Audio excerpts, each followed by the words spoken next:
বলতে চায় না। শুধু নিজে থেকে কথা বলা বন্ধ করে দেখো, দেখবে অনেক আপনজন বড় হয়ে যাবে। আসলে কেউ আপন হয় না।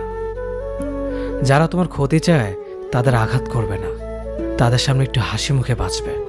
দেখবে তুমি আঘাত করলে যা কষ্ট পেত, ওরা তার থেকেও বেশি কষ্ট পাবে। যত মিশবে ততই মানুষ চিনবে, অভিনয় যে কত প্রকার হয় তা বুঝতে পারবে। সবাইকে তোমার সত্যতা জানানোর দরকার নেই, যে যা ভাবে তা নিয়ে সমালোচনা করতে দাও।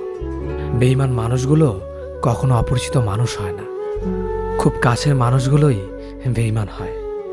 পাতা ঝরার আগে পাতার রং বদলে যায়, আর মানুষ বদলানোর আগে কথা বলার ধরন বদলে যায়।